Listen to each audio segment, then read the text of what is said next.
Hey, Brandon, welcome to the Ragnar Roundup. How's it going over there, my friend? It's going well. Christian, Captain, good to talk to you. Thanks for having me. Yeah, well, why don't you introduce yourself?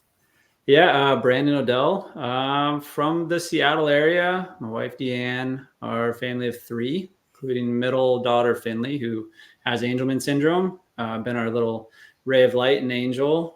So we are proud to represent the West Coast on this team, bring our little bit of sunshine that we have down to you guys in the South. You probably don't see it as much. Just kidding. Guys But have sunshine? I thought that was not a thing up there.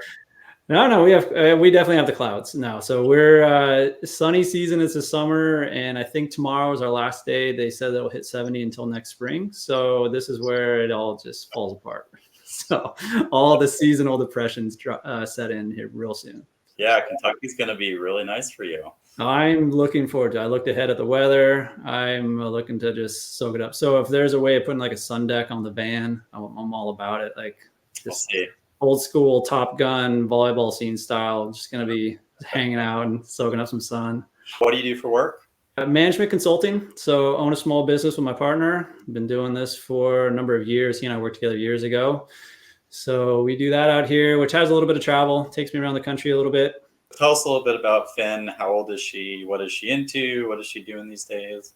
Yeah, so she's an 8-year-old. All of it, growing like crazy, getting tall, pretty active, and some things that she likes. So her opinions come out. I mean, she's into, when we're outside, it's a lot of chalk work and kind of things like that. Just generally just making something colorful or making something fun, which has been fun for me lately. Is she likes to kind of show off a little bit of a new skill in running. She can kind of take off running a little bit. So the mailbox for us is at the top of a shared road.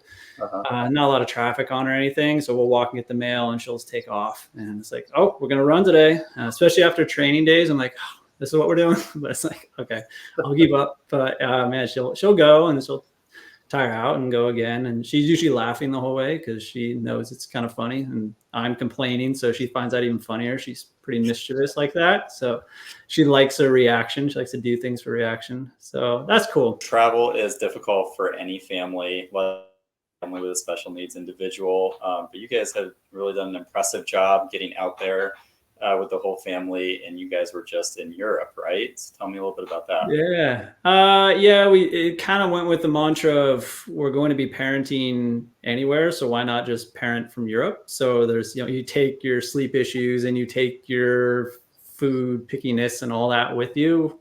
That's fine. We knew it would happen.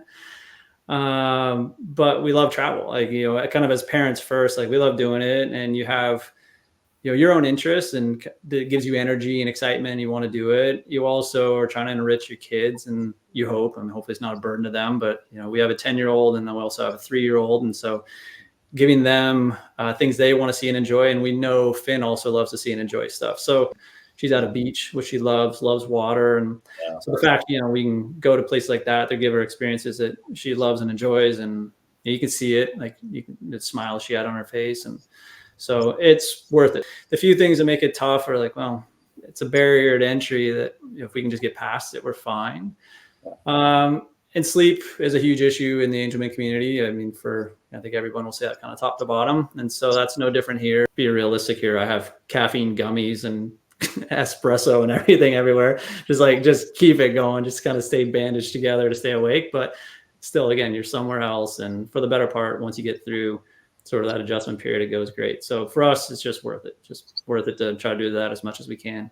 So I saw a post that you put up on social media recently, and it was describing how you train not just for Ragnar, but you stay fit and athletic because you need to take care of Finn and you're thinking long term. And I've always felt that way too.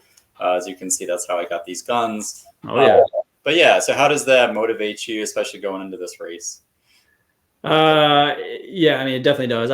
I'm a hanger with the extra padding on it. I'm not much of a frame myself, but it's you recognize, she's 8, she's probably, I don't know, but she's pretty tall for her age, and, she only gets bigger, and she's only naturally going to get heavier too. And there's certain things that just need assistance. and she loves to hug. I mean, they kind of are right down to the core, kind of the purest of what people should be. And like, yeah, you need a hug, and that hug sometimes is pick me up and hold on. And so having enough to be able to do that, and you're only fighting against time because you're only getting older, and you kind of feel like you're deteriorating way too young. And so it's like, hugs will only get stronger.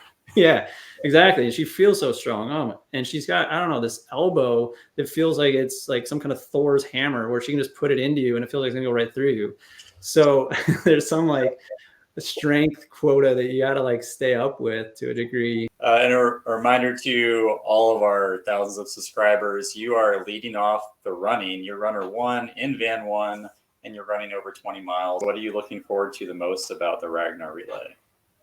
The group, first and foremost, kind of looking forward to kind of that ability to kind of cross and share brethren and sisterhood with Hillary there. So it's not sisterhood, but it'd be nice to, whatever the word is, it'd be nice to kind of get that for a bit. I love team challenges, and the Kentucky's just pretty. Like, why not have it? If we're going to do this somewhere, I'd rather not do just another urban center or something that's I've seen before. And so, I mean, that part sounds nice until I'm on the wrong road here in Banjos, and I might freak out a little bit. But until then, you'll grow used to it. They'll give you some sweet tea and you'll be fine. Last question. What is your spirit animal? I've thought more about it because I do have my studious lion. That's probably more for work, and that's probably just to back me up. To be honest, that's probably not me. I was thinking this video platform you have has a duck in it, and I was thinking about a duck because that's probably my athletic spirit animal, not my like core.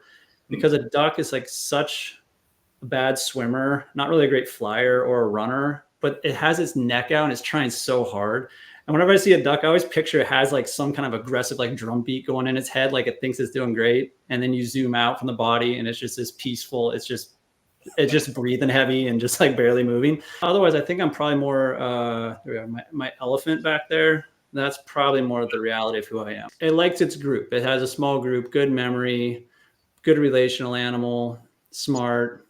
I don't know that I'm all those things, but I like that idea of them. So yeah, I'm gonna go elephant. Well, Brandon, it's gonna be great to see you in a couple weeks. You're doing a great job fundraising. Your family is just really inspirational to us, and we can't wait to see you soon.